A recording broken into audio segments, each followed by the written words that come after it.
So, great evening. Today, we're discussing about the therapeutic modalities, which we tackled the different areas and the routines and their sanctions and the hierarchy of behaviors in this type of institutions and organizations. So in this the residentials and community discovers also their behaviors, what they're doing inside the institutions to regain and to help them to become law-abiding citizens, no? So para magsimula tayo, umpisa natin dito sa Talk 2.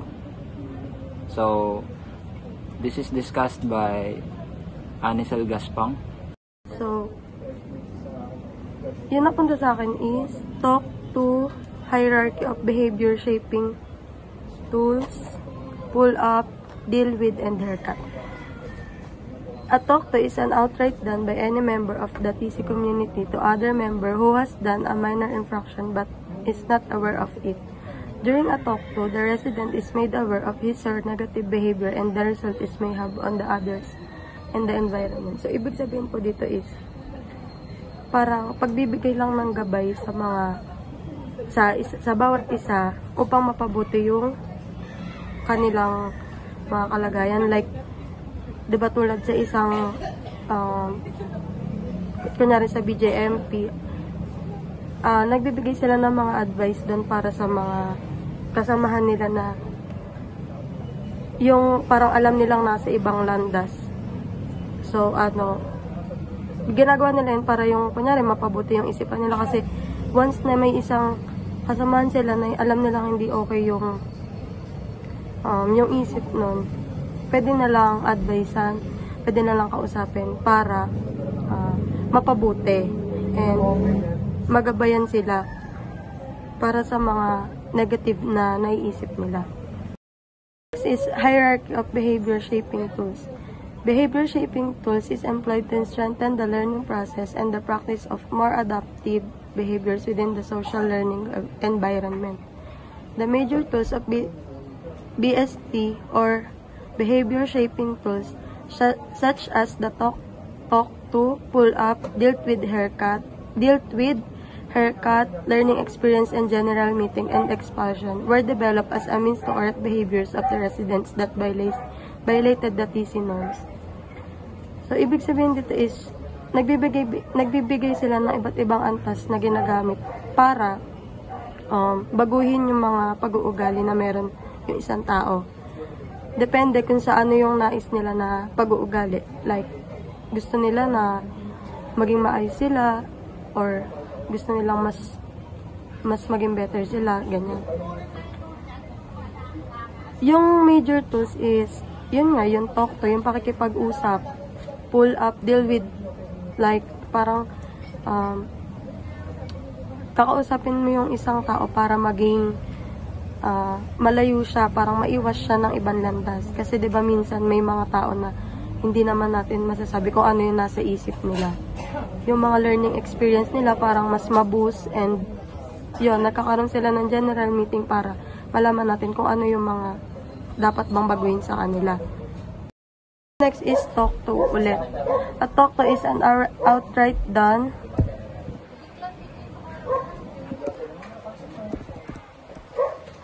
by any member of the TC community to another member who has done a minor infraction but is not aware of it. Yun nga, tulad ng sinabi ko kanina is pagbibigay ng gabay sa isa't isa para mapabuti sila. Like, yung isipan nila or emotional na pag-iisip nila, ganyan. Kasi, kailangan din natin na may makausap para hindi, kasi sa panahon ngayon hindi na kailangan na itago mo yung nararamdaman mo, kasi hindi naman natin alam kung ano yung nararamdaman ng isang tao. Kaya mas mabuti na kausapin natin sila or tanongin natin sila kung ano ba yung problema nila. So, next is yung pull-up. A pull-up is done as a result of lack, miss, or lapses in awareness in a resident. All members of the community are responsible to pull up minor infractions done by peers. It encourages honesty, demeanor awareness, and owning up to one's mistake. This is done when violator is unknown and must be validated first prior to bring up in the morning meeting. So, dito naman is, yun nga, yung mga minor infraction na nagagawa nila is, dapat alam nila yun sa sarili nila and kailangan natin parang i-encourage yung honesty nila para ipaalam or ipaako sa kanila na may mali silang ginawa. So, dapat bilang isang may katungkulan ka dun sa loob, dapat alam mo kung paano i-handle yung pagiging ugali ng isang tao and alam mo kung paano mo siya i-encourage na maging totoo para malaman niya kung ano yung mali niya. Dealt with is done with when negative behaviors or infractions to the house rules or norms are done for the second time of the same offense by a resident. A panel of 3 composed of a senior resident, peer, and a friend are tasked to deliver a serious and stern reprimand to the subject of residence. Ibig sabihin naman dito is, parang sa atin lang na normal na tao, di ba? Kailangan natin makipag-deal sa isang tao na para malaman natin kung ano yung mga pagkakamali natin, kung ano yung mga nagawa nating paglabag sa isang house rules or norms. Kasi diba, hindi naman natin masasabi kung mauulit ba natin yon. Kumbaga, kailangan natin magkaroon ng knowledge para malaman natin kung ano yung mga naging pagkakamali natin noong una. Kailangan din natin makipag-deal sa ibang tao para mas maging okay or mas maging malinaw sa atin kung ano yung dapat natin baguhin. So yung last is haircut. Haircut is done when negative behaviors or infractions to the house rules or norms in same offense are done for the third time or more, or for the first time grave offenses. It is carefully planned and structured verbal reprimand given by the staff with 4 other residents, senior residents, peer, big brother, and department head. The staff of peer who book the haircut should not be part of the team so as to avoid bias or subjectivity. So, ibig sabihin dito is, kapag paulit-ulit natin ginagawa yung paglabag dun sa house rule or norms, mabibigyan sila ng sanction like haircut. Kasi diba, tulad, ito, example, diba, kapag kunyari may isang taong nakulong, makikita natin na lahat sila kinakalbo kasi parang sanction nila yun eh. Kumbaga parang parusa nila yun na dahil sa ginawa nila. Parang ayun yung mga minor na na sanction para sa kanila. Tsaka dapat ang nagbibigay ng ganun is hindi kasama yung staff. So dapat ang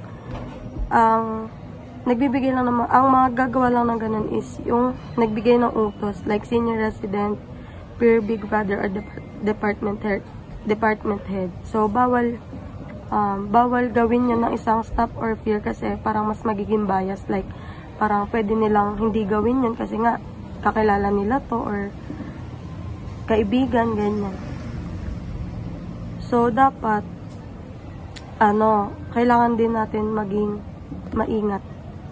Tsaka, isa itong magiging bahagi ng kanilang learning experience. Kumbaga, parang malalaman nila na dapat hindi ko to gawin para hindi mangyari sa akin na ganito. Kung kunyari, may isang tao na ay magpagupit talaga, ganyan. Parang, may isip niya na hindi niya dapat gawin yung mga, hindi dapat siya lumabag sa mga rules para hindi mangyari sa kanya yung ganun. So, dito naman tayo sa learning experience. A learning experience is a action or activity given a resident who are subjected to haircut or general meeting who did an infraction to correct and modify a behavior. Learning experience may be task-oriented, written, task, or peer interactions. Putting a person on learning experience for more than 1 week or lessen the learning objective. Putting the person on learning experience for an extended period of time of sanction that are far harsher than the offense of many deny him or of the basic necessities may border on abuse of violation of human rights. So dito sa learning experience, explain natin sa next slide kung ano ba yung mga task-oriented, written task, or peer interaction. Dito naman sa senior resident, assigned to a given self-report after 15 days on how the resident who undergo learning experience carried out the responsibility after the learning experience. Residents continue if further suspension is needed. So, meron tayong 3 categories of learning experience. Una is task-oriented learning experience. Meron tayong pot and pots. Dito, makakagawa tayo yung mga ginagamit sa halaman, yung mga paso. Tapos, pag sinabing pans, yung mga ginagamit na panluto, pwede tayong makagawa ng mga ganon habang parang doon natin nilalaan yung mga oras natin. Tas sa mga ground, landscaping, dito yung parang magtatanim tayo, tas yung mga bakura natin, pwede nating maayos, tas cleaning and maintenance, lilinisin natin yung surroundings natin, tapos maintenance ng mga bagay-bagay, tas timekeeping, wake-up calls, and lights out calls. Example, yung sa time up calls, parang dito nakalaan kung anong oras tayo magigising. Example, 5 a.m. tayo magigising. Tapos yung light out calls, ito yung mga 10 p.m. dapat nasa mga kanya-kanya na tayong mga dorm. Tapos dito naman tayo sa pangalawang categories na written task. Ito naman yung composition or essay. Kumbaga parang dito tayo magko-compose tayo ng mga essay. Kumbaga parang dito may express natin yung mga nasa isip natin through essay. Tapos dito sa peer interaction, readings and reporting of topic.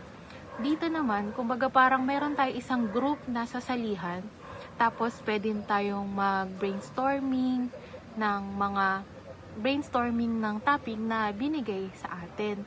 Tapos sa mga announcement. Dito sa announcement, sa morning meeting or house meeting, kumbaga sa mga announcement, bago pa sumapit yung kinabukasan, kumbaga parang i-advance nila yung mga announcement para kinabukasan, alam na natin yung mga tasking natin.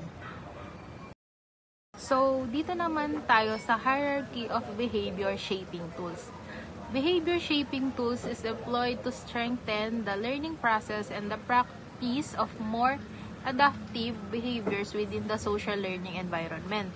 So dito, pag sinabi nating adaptive behaviors, ito yung mga na-adapt natin sa daily lives natin, kumbaga sa pang-araw-araw na experience natin, kumbaga parang na-adapt natin kung ano yung mga na-experience ng mga nakakasalamuha natin, kumbaga parang kung lagi sila nagmumura, ma-adapt natin sa sarili natin na magmumura na rin tayo kasi nga, yun yung araw-araw na naririnig natin. Tapos, when we say behavior shaping tools, ito yung variety of tools people learn and improve with skills of social learning environment.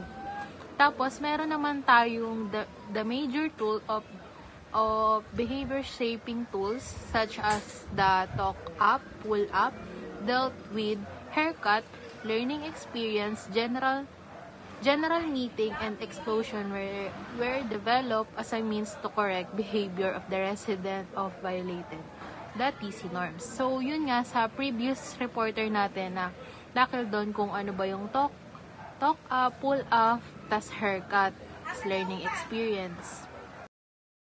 So, dito naman tayo sa learning experience. Sa learning experience, when we say resident, missing out of responsibility in the kitchen, he can be assigned the cleaning the kitchen for specific period of time. Kumbaga dito, parang sa resident, kumbaga parang, kunyari sa morning, mag-aalat ka ng time na pwedeng na magbibigay ka ng oras na magagawa mo yung isang task na yon. Tapos dito sa resident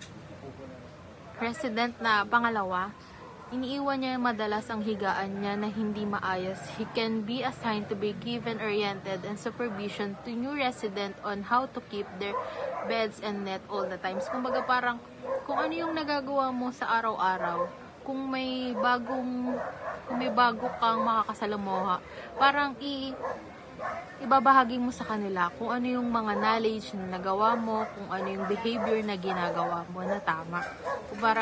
Parang matuturuan mo sila ng tama kung ano ba talaga yung mga dapat nating gawin bago matapos yung araw. So, dito naman tayo sa general meeting. A repeated branch to the cardinal rules and necessitates a general meeting such issues should be discussed with the community to point out the violator, the negative effect of behavior had a community. This behavior posed a threat to community because they violated the established order and safety of the facility. So, sabi dito, kung paulit-ulit mo daw lalabagin yung cardinal rules at pangangailangan ng general meeting. Kumbaga parang masabi dito na kung ano ang dapat na gawin na solusyon sa ipapakita mong bad behavior sa community. Dito naman tayo sa procedures in general meeting. A general meeting is a call led by the senior member of the staff, usually a director of the facility.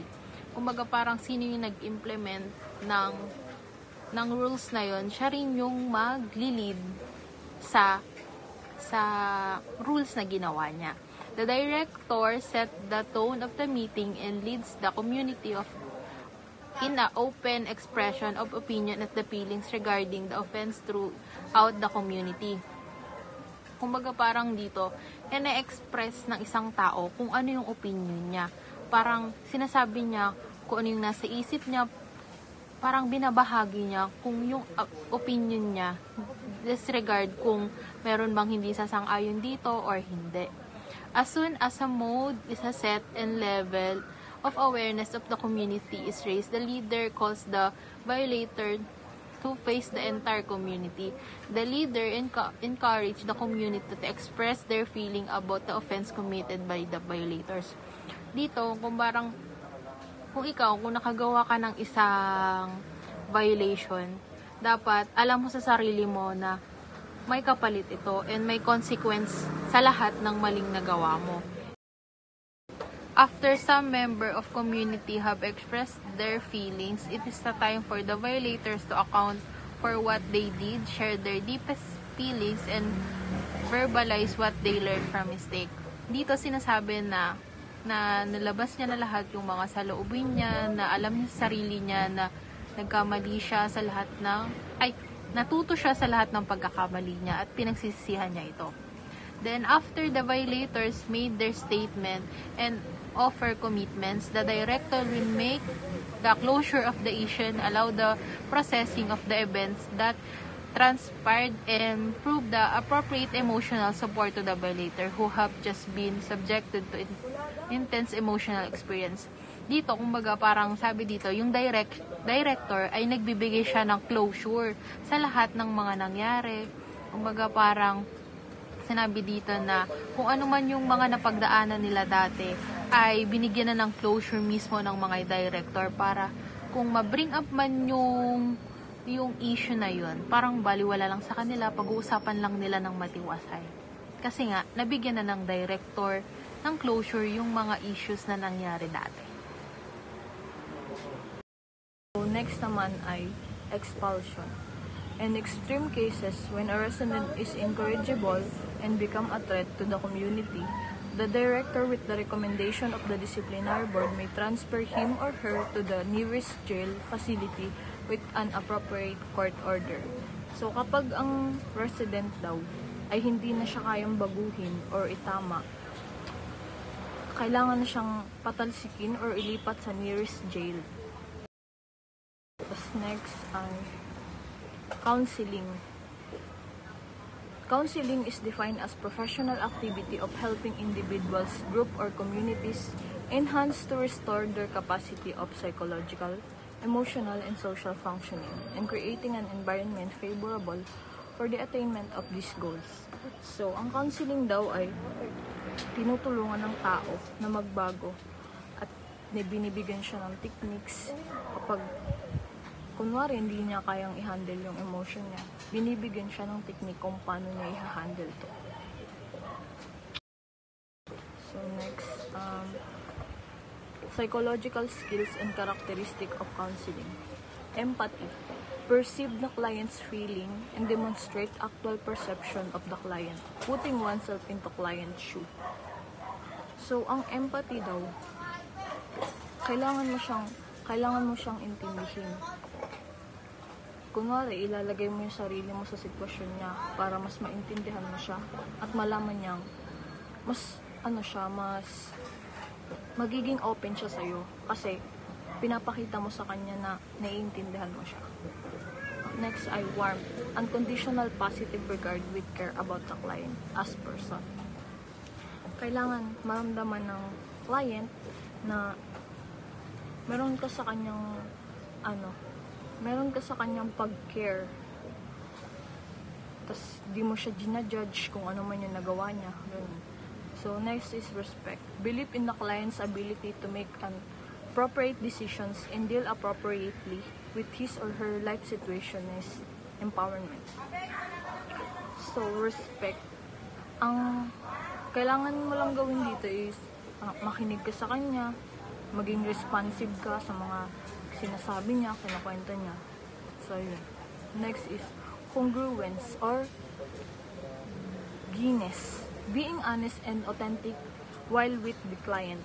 So, congruence, ibig sabihin nito is transparent. Kung kailangan mong mag-share para maging maging open din siya sa'yo, mag-share ka as counselor. So, ibig sabihin naman ng Guinness is helps create a safe and non-judgmental space for the client. So, yun, magpo-provide ka ng accurate information. Nagkwento ka sa kanya, mag-open ka din sa kanya para mas ma-feel niya na hindi mo siya ginajudge. So, next is confidentiality. Anything discussed during the counseling session is absolutely private. So, eto, kailangan daw hindi mo siya i-share na kahit kanino. Kumbaga yung napag-usapan nyo, sa inyo lang. Sa inyong dalawa lang. Next. Psychological and emotional aspect, pattern of counseling session, introduction. So, ang introduction is first 10 minutes na usap-usap, na mag-o-open siya or para mas mag-open siya sa'yo, magkwento siya.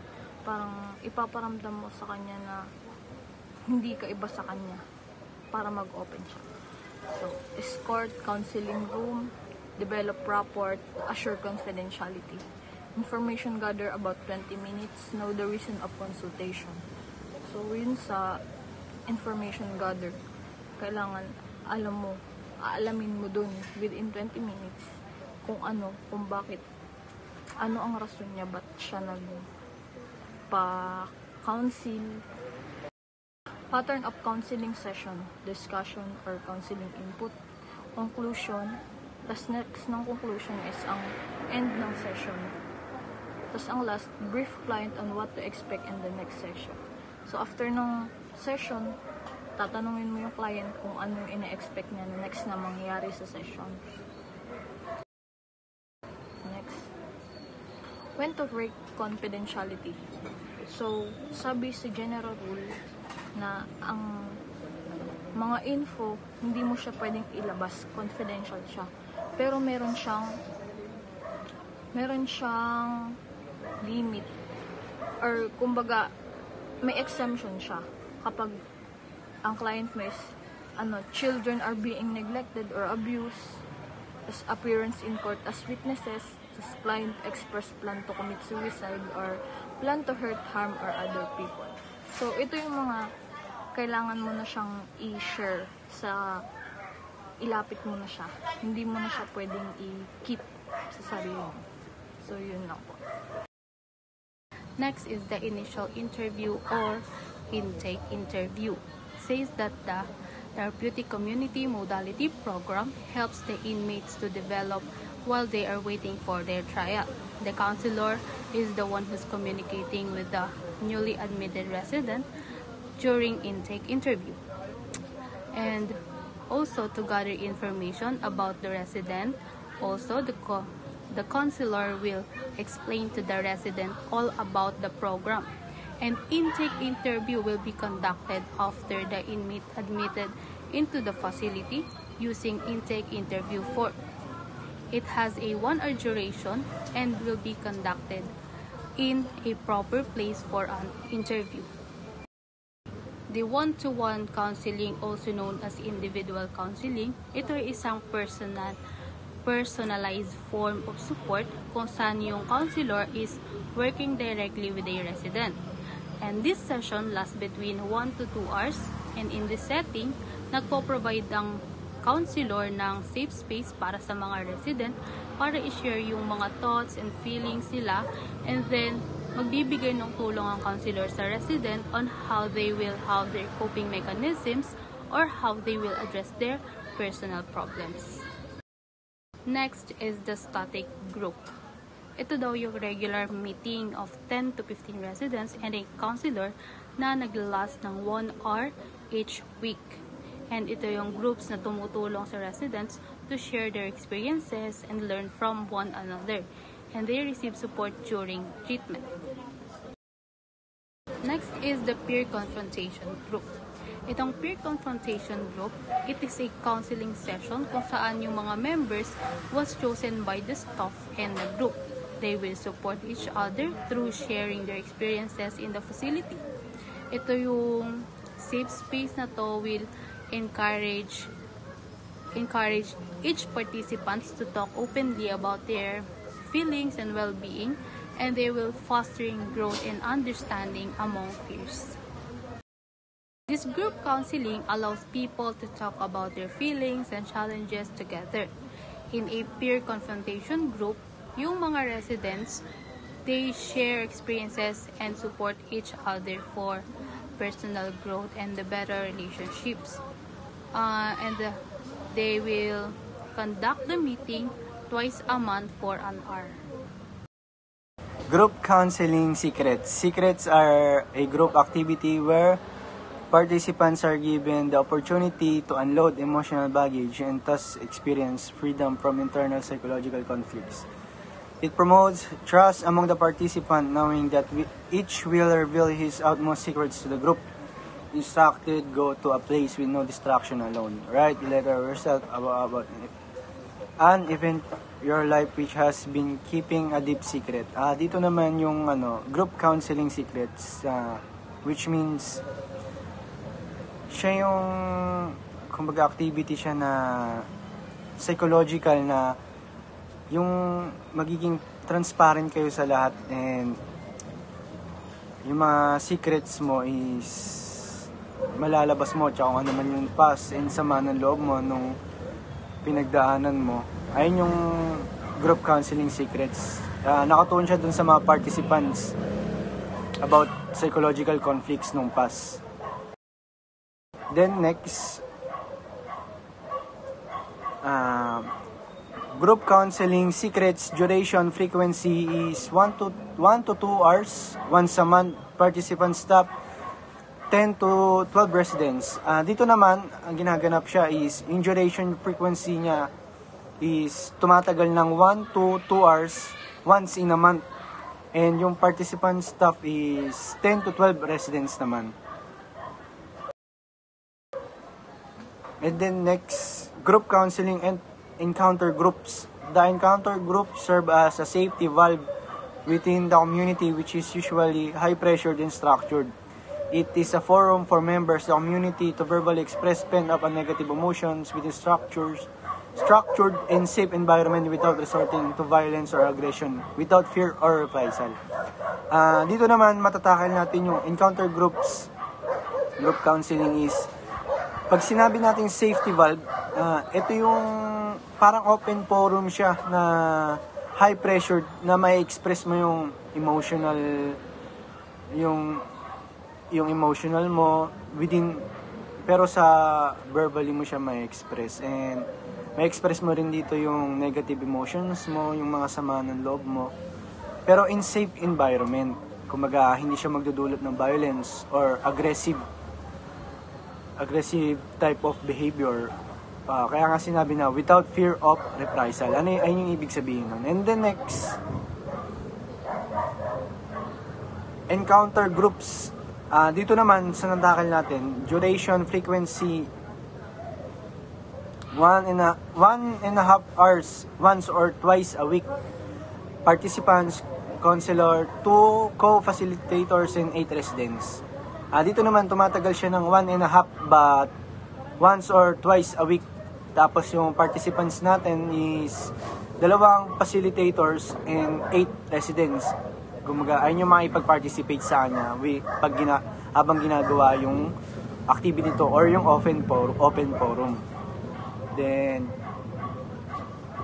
next, group counseling encounter groups. The flow of the encounter should pass through the 4 phases: confrontation, verbalization, concerns, or honest disclosures of emotion that has been provoked during personal interaction with another resident,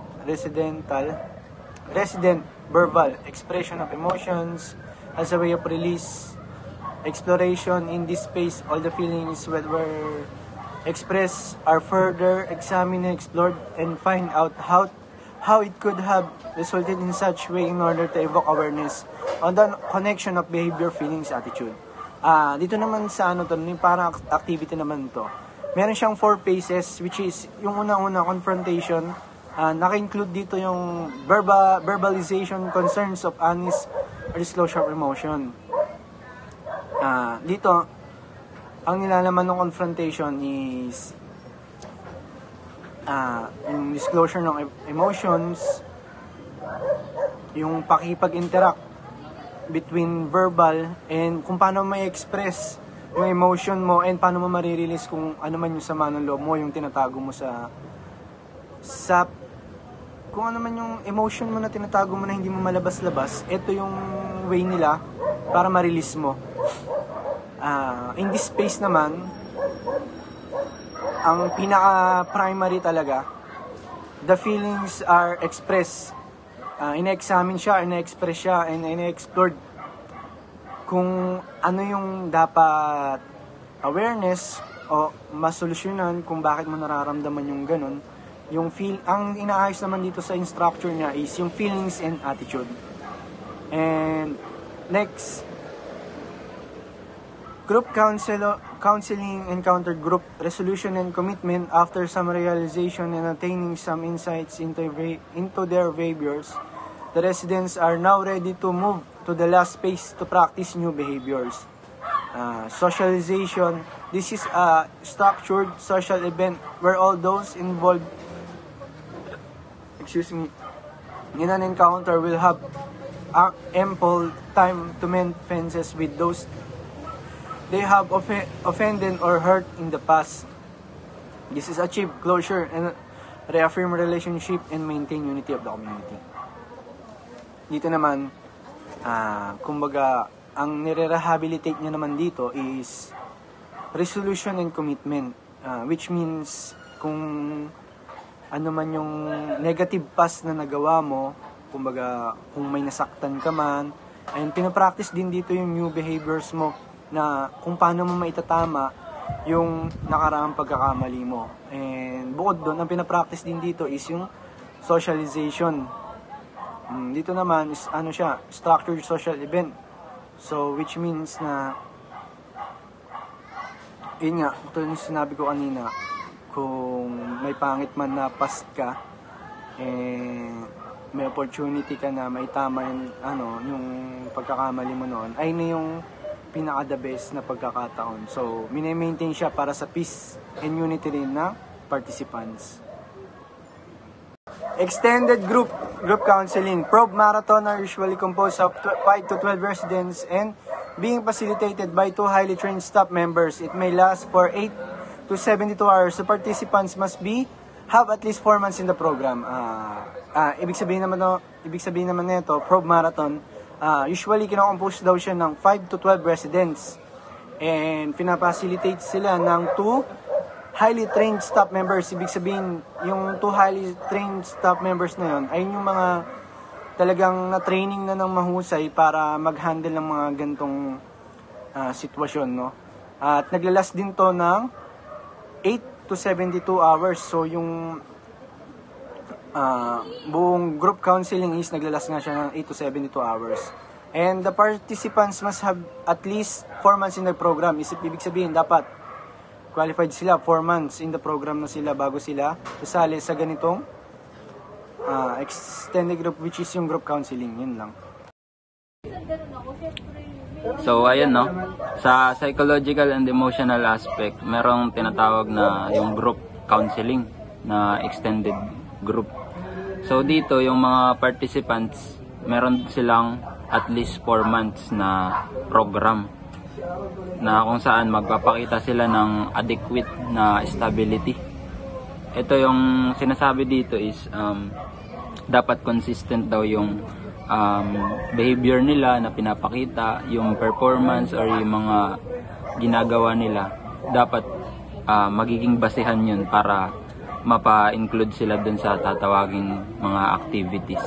So sinasabi rin dito, no, it is a potentially intimate and intense session which needs a significant amount of preparation. So hindi lang to basta-basta na at least 4 months na kung ano-ano lang yung gagawin, no. So dito intense siya tsaka intimate, which is magkakaroon ng mga activities or merong mga gagawin upang mapagbago sila. Dito rin merong mga tinatawag na mga special subjects na kung saan yung focus ng mga subjects na to, sexuality tsaka trauma.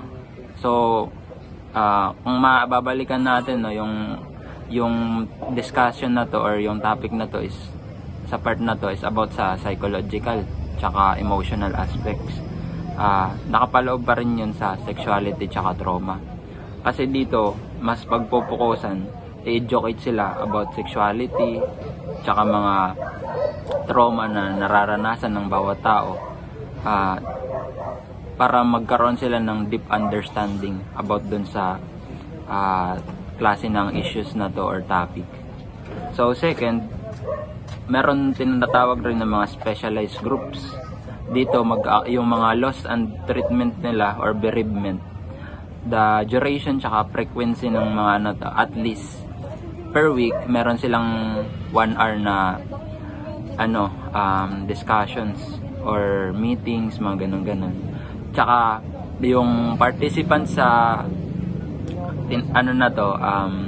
activity na to is at least 10 to 15 respondents or residents. Sorry. Tsaka facilitator discusses the processes of grieving and the impact of losses, mad feeling, attitudes and behavior derived from the loss of loved ones. So dito, 'di ba, yung nawalan sila ng mga minamahal sa buhay or di kaya yung mga pangungulila, through facilitator, parang tinutulungan sila para ma-overcome yung mga yung mga nararanasan nilang parang loneliness kung tawagin ba natin. So at the last session, each participants are required to write letter to someone or to a body to tell about the past and what they will do in the future regarding losses. So dito yung bawat isa sa kanila, parang nire-required sila na, or parang ini-encourage sila na magsulat ng mga letter para sa isang tao na kung saan sasabihin, or sa body nila, 'di ba? Kung saan sasabihin nila doon yung mga nakaraan nila, tsaka yung mga nakaraan na nangyari sa kanila, kung bakit nila naranasan yung mga trauma na yun. Ganun na rin kung bakit nila na-overcome yung mga challenges or yung mga events na nangyari during that time.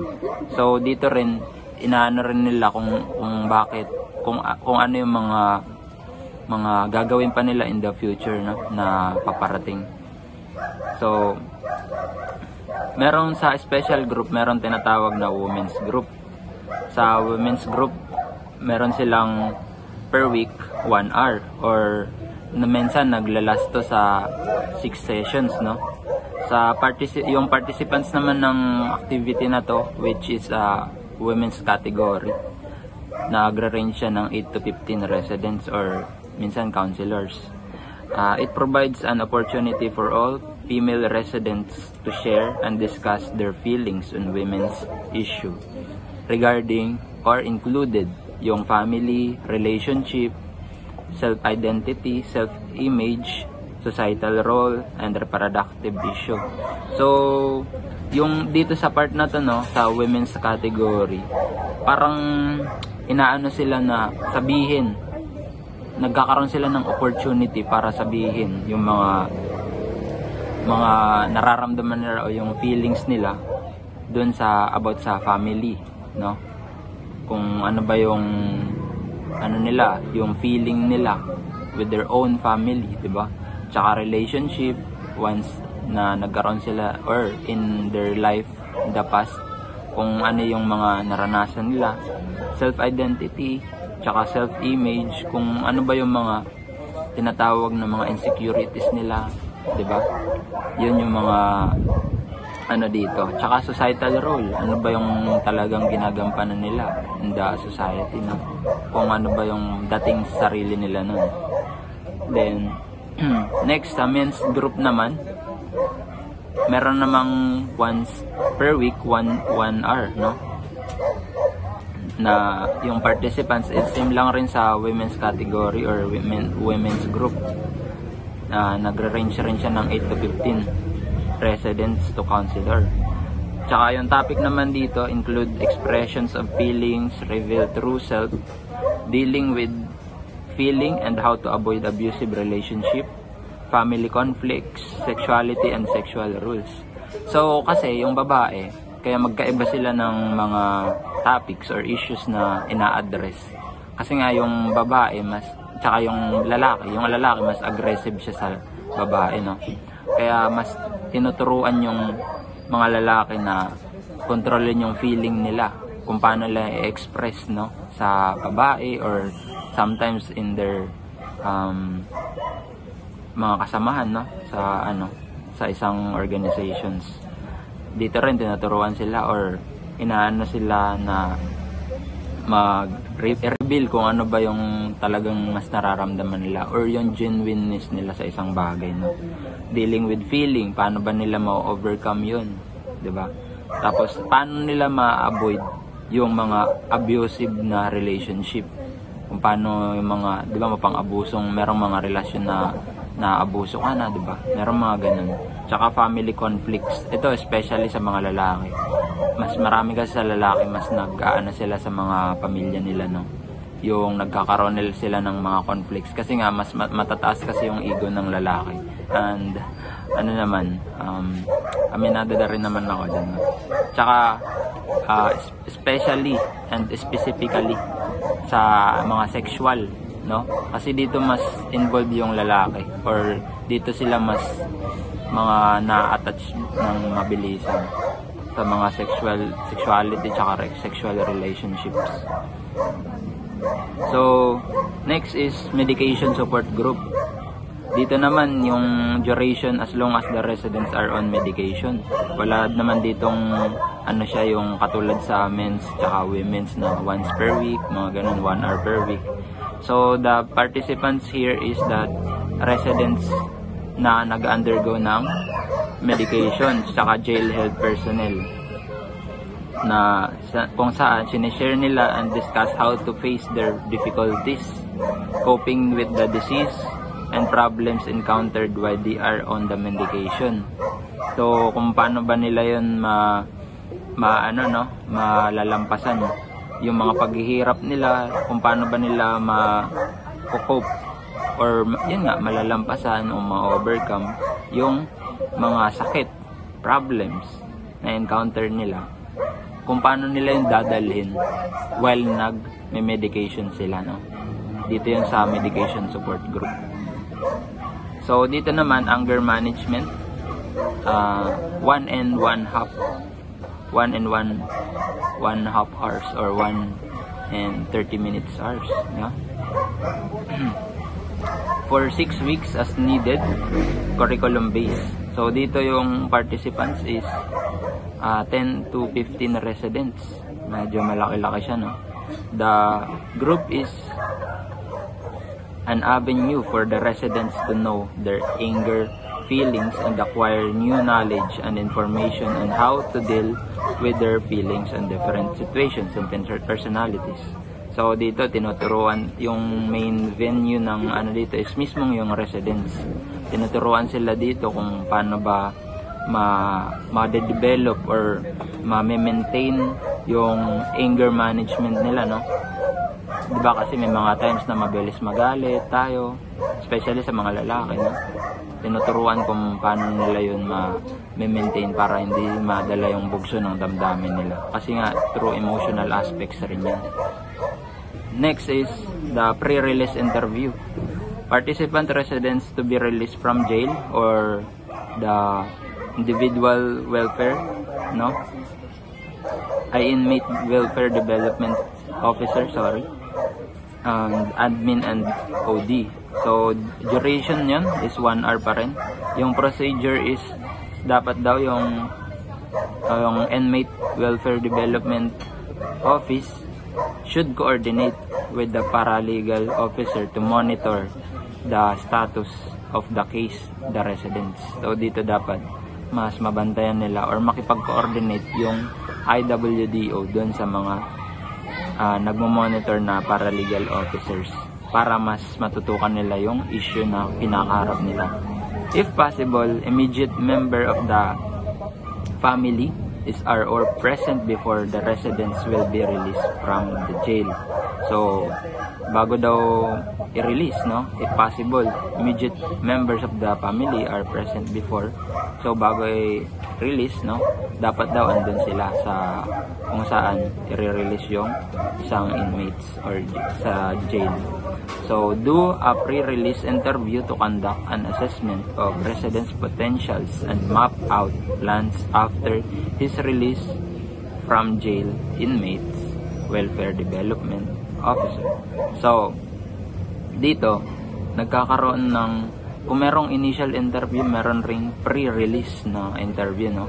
Kung saan tatanungin yung isang jail, no?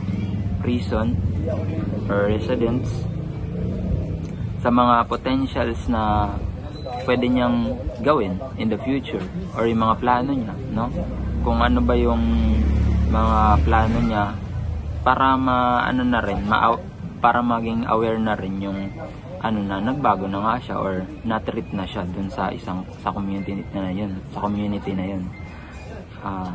dun na rin inaano yung mga kakayahan niya, diba? Kung ano ba yung mga improvement inaalam rin dun sa interview na yun, kung saan na ba yung possible na mga na-accomplish niya during the treatment or the activities that they undergo.